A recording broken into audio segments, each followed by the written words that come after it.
নমস্কার বন্ধুরা, আবার একটা নতুন রিভিউ নিয়ে চলে এলাম। আজকে বলবো নিখোঁজ সম্বন্ধে, নিখোঁজ পার্ট 2।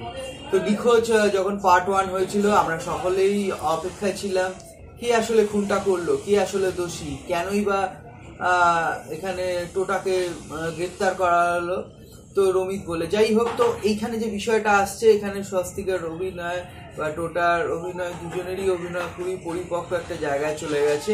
এবং যেটা খুবই সাধারণভাবে বলার বিষয় যে এরা অনেক দিন ধরে অভিনয় করতে করতে এমন একটা জায়গায় এসে পৌঁছে গেছে যে এদেরকে একটা খুব সামান্য চরিত্রে অভিনয় করতে দিল, এরা সেটা ফুটিয়ে তুলতে সক্ষম।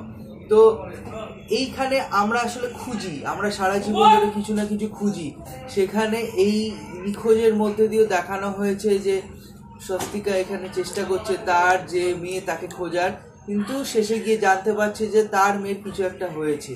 তো কি হয়েছে, কেন হয়েছে, বা সে কেন খুঁজছে, এই সমস্ত কিছুর জন্য কিন্তু এই সিরিজটা দেখতে হবে। এই ওয়েব সিরিজটি খুবই সুন্দর হয়েছে এবং সুন্দরভাবে এর সম্পাদনার কাজও করা হয়েছে।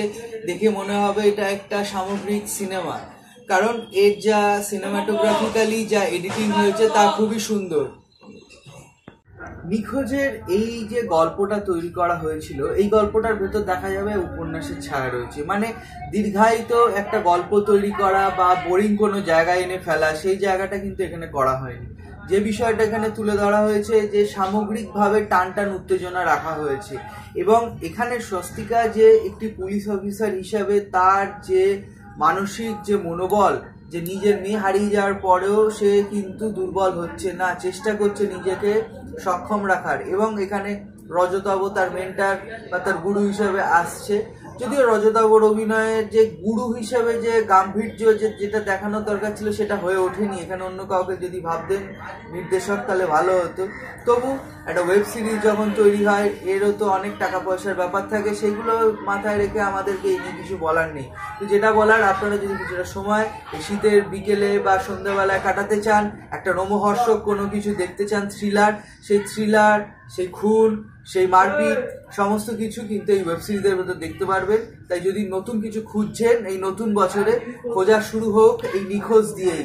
হয়তো আপনারা কিছুটা বিনোদন, কিছুটা নিজের আত্মদর্শন, কিছুটা লোভ লালসা থেকে কিভাবে মুক্তি পাওয়া যায়, কিভাবে এখনকার মাদকাসক্তি থেকে মুক্তি পেতে হয় বা পাওয়া উচিত, যেভাবে আমাদের জীবনযাপন আরো সুন্দর হতে পারে, সেই জায়গাগুলো কিন্তু এখানে তুলে ধরা হয়েছে। আপনারা ভালো থাকুন, সুস্থ থাকুন এবং আমাদের সঙ্গে আরো ওয়েব সিরিজ নতুন নতুন আসছে, একেন বাবু আসছে, আরো নতুন নতুন ওয়েব সিরিজ আসছে, বাংলা, হিন্দি, ইংরেজি বিভিন্ন ওয়েব সিরিজ নিয়ে আমরা রিভিউ দিচ্ছি। আমাদের চ্যানেলে দেখতে থাকুন, সাবস্ক্রাইব করে রাখুন। আর ভালো না লাগলে তাও জানান, ভালো লাগলে তাও জানান। আরও অন্য কি কি দেখতে চাইছেন বা কিসের রিভিউ চাইছেন সেগুলো আমাদের কমেন্ট বক্সে জানাতে পারেন, আমরা উপকৃত হব এবং আপনাদের আরও নতুন নতুন বিষয় বলবো। এছাড়া যে জিনিসটা বলার, যে স্বস্তিকার যে অভিনয়ের ভেতর দিয়ে যে পরিপক্কতা, বা টোটা রায়চৌধুরী, এই যে টোটা রায়চৌধুরী কিছুদিন আগে আমরা দার্জিলিং এর যে সৃজিতের যে অভিনয়ের যে জায়গাটা দেখেছিলাম, সেখানে কিন্তু টোটাকে অনেকটা বেঁধে রেখেছিল, যার জন্য আমি ওই রিভিউটা দিও নি যে ফেলুদা যে গেল পাহাড়ে কাশ্মীরে, তো ওটা দেবো হয়তো কখনো। কিন্তু যেটা বলার, যে টোটা রায়চৌধুরীকে এখানে ছেড়ে দেওয়া হয়েছে, এখানে নিজেকে অভিনয় করতে দেওয়া হয়েছে।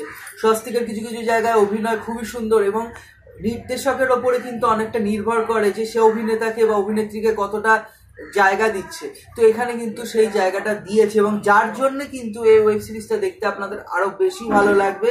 সেই কারণেই বলছি, কিছুটা সময় যদি কাটাতে চান এই ওয়েব সিরিজটা দেখতে পারেন। অন্যান্য হইচইয়ের যে দীর্ঘায়িত একটা সূত্র তৈরি করে দেয় এবং কোনো গল্প থাকে না, বোরিং করে দেয়, সেরকম এটা নয়।